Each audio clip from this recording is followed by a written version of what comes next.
Muy buenas tardes. El día de hoy vamos a hablar acerca de la arquitectura racionalista. Esto se refiere al uso de las estructuras simétricas y matemáticas definidas con baja ornamentación. Estas ideas aparecieron por primera vez en la antigua Grecia y Roma, pero se organizaron en estilos formales en la Ilustración del siglo XVII. Los orígenes del racionalismo arquitectónico se dan especialmente en el siglo XVIII, en que este sistema intenta una descripción de los elementos, una clasificación y un método operativo transmisible mediante un conjunto limitado de preceptos verificables. El racionalismo moderno nace de la necesidad de afrontar las continuas exigencias socioeconómicas de la civilización industrial de masas contemporáneas, es decir, la crisis de la posguerra. Las notables modificaciones políticas que sucedieron en Europa tras 1918. En arquitectura, el concepto racionalismo se refiere a un edificio comprometido con un diseño lógico y ordenado. Sin embargo, aunque muchos edificios tienen cualidades racionales, solo se pueden decir que algunos son completamente racionalistas. El racionalismo arquitectónico se centra en ser simétrico, en tener medidas exactas de formas clásicas y funcionales. Uno de los principales exponentes del racionalismo, como fue Lodoli, dijo: "Nada debe llevarse a la representación que no esté ya presente en la función". O como Lamarck, con su célebre frase: "La forma sigue a la función". En arquitectura constituyeron uno de los muchos pensamientos racionalistas.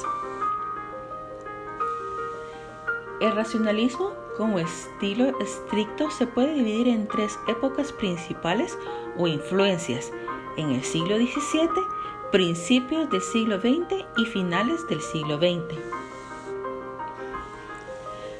La primera influencia sobre la arquitectura racionalista fue la moderna del alojamiento respecto a la naturaleza, es decir, se llega a una configuración sin adornos, desnuda, artificial y asimétrica, que permitió a la construcción racionalista la distribución libre de los espacios a partir de las funciones de la orientación de la economía de recursos.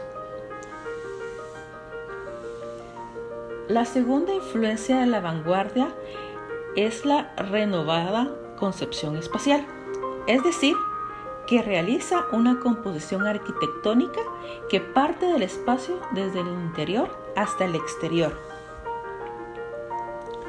Un tercer aspecto en la relación de la historia destaca solo uno de los componentes del movimiento tradicional: la función.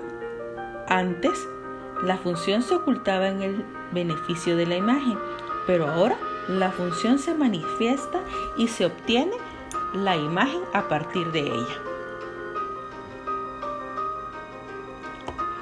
Entre las características de las construcciones racionalistas podemos encontrar las siguientes: la preponderancia de los conceptos de estructura y función, la inclinación y el gusto por el uso de las formas geométricas simples y con criterios ortogonales, el empleo del color y del detalle constructivo en lugar de la decoración sobrepuesta y gratuita, la concepción dinámica del espacio arquitectónico y el uso de materiales de nuevo tipo, como el acero, el hormigón y el vidrio.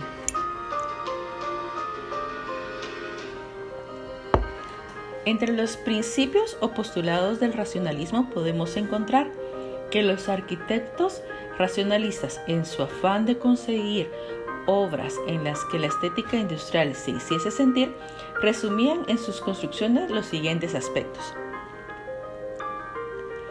bloques arquitectónicos elevados sobre pilares, plantas bajas libres, fachadas libres e independientes de las estructuras, las ventanas longitudinales, las cubiertas planas con presencias de jardines, y el predominio del color rojo, azul, amarillo, más los acromáticos negro, gris y blanco.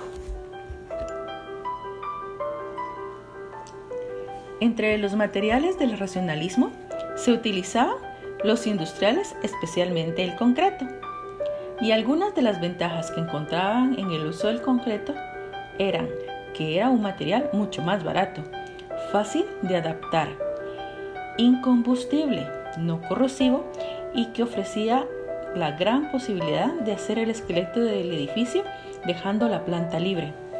El concreto permite la prefabricación en serie y puede combinarse con otros materiales como el vidrio, el acero y el ladrillo. Entre los representantes del racionalismo podemos mencionar a Mies van der Rohe, quien estuvo relacionado a la Bauhaus y es uno de los representantes del racionalismo. En sus edificios demostró el uso correcto de los materiales modernos, con volúmenes claros y paredes como cortinas en lugar de la pared tradicional. Sus trabajos fueron revolucionarios desde los comienzos, cuando diseñó unos edificios de oficinas en Berlín en 1919. Emigró a los Estados Unidos, donde construyó numerosos rascacielos que lucían como enormes cajas de vidrio, en los que se pueden ver la devoción del arquitecto por la pureza de las formas. El rascacielos Sea Grand Building es su trabajo más representativo. Hablando de Le Corbusier, él aprendió a usar el concreto y enseguida comenzó a construir en serie. Diseñó ciudades determinando número de habitantes. En esas construcciones plasmó los 5 puntos básicos del diseño que esboza en sus teorías.